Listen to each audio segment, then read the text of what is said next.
Hai murid-murid, hari ini Cikgu nak ajar tentang tip menjawab bahagian A, bina ayat Bahasa Melayu SKC. Nota penting.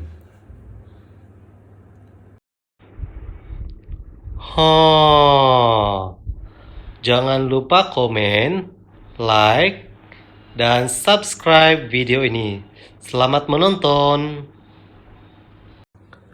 Ini nota penting sebelum mula membuat bina ayat. Yang pertama, baca arahan dengan teliti dan garis kata kunci. Yang kedua, bulatkan gambar dan nomborkan daripada mudah kepada susah. Yang ketiga, tulis kata kerja atau aktiviti. Dan yang keempat, tulis 5 ayat yang lengkap. Langkah yang pertama, baca arahan dengan teliti.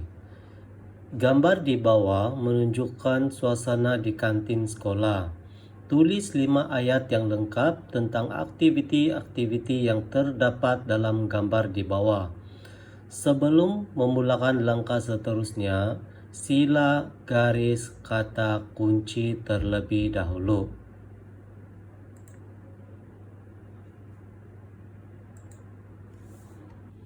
Kata kunci yang perlu digaris, suasana di kantin sekolah.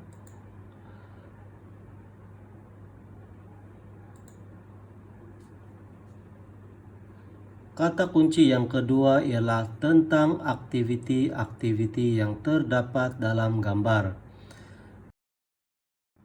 Langkah yang kedua, sila tulis nombor. Kemudian, bulatkan gambar.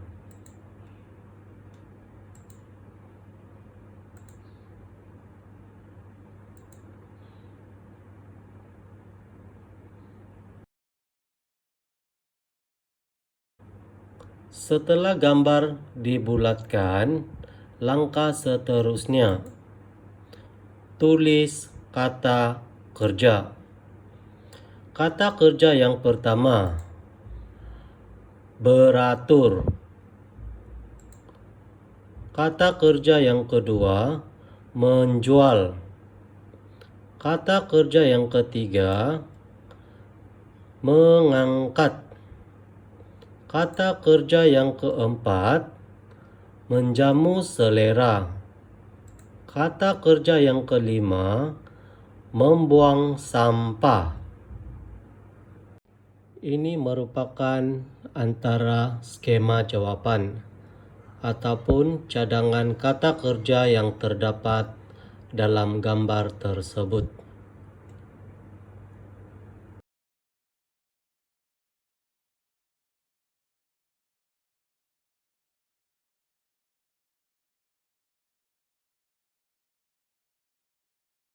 Selepas menulis kata kerja, gunakan formula ini untuk mengajar murid-murid membina ayat yang mudah.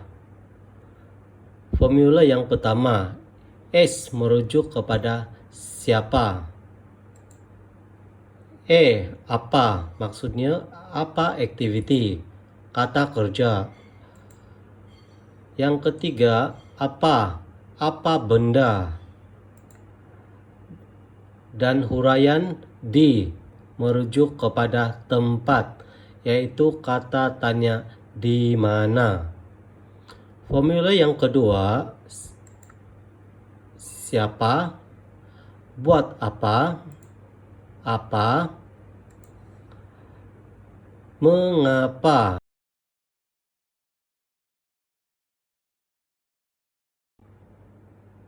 Formula yang ketiga, siapa, apa aktiviti ataupun kata kerja, apa benda. Seterusnya B merujuk kepada bila merujuk kepada masa. Formula yang keempat, siapa, apa kata kerja, apa benda. Di sini cikgu letakkan simbol tambah. Maksudnya, murid-murid boleh menggunakan kata hubung, kata sendi, nama yang sesuai, ataupun huraian lain yang boleh diterima. Tetapi, formula yang pertama, D untuk tempat, B untuk masa, M mengapa, ini murid kena ingat dengan teliti.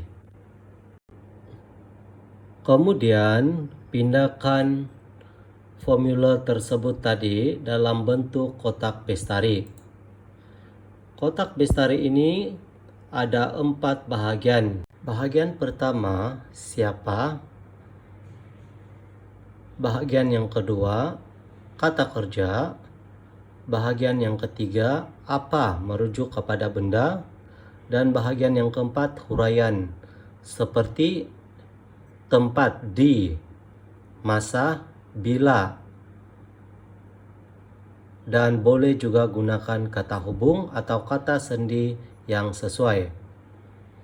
Apa yang saya nak tegaskan di sini, latih murid untuk tulis nama ataupun guna kata nama yang mudah untuk diingat oleh murid-murid yang lemah. Murid-murid bolehlah menggunakan kotak bestari ini daripada ayat 1 sehinggalah ayat yang kelima.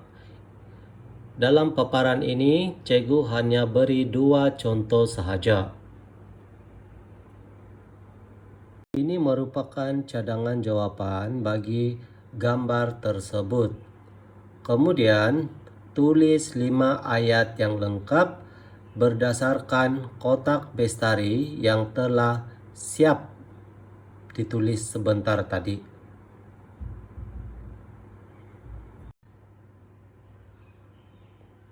Jawapan yang pertama, murid-murid beratur di kantin. Yang kedua, Puan Lim menjual makanan kepada murid-murid. Yang ketiga, Lily mengangkat makanannya. Yang keempat, murid-murid menjamu selera pada waktu rehat. Yang kelima, Ahmad membuang sampah ke dalam tong sampah.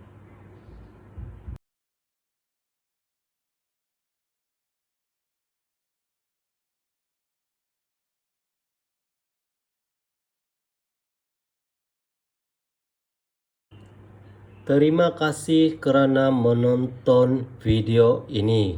Sila komen, subscribe dan kongsikan video ini. Selamat mencuba!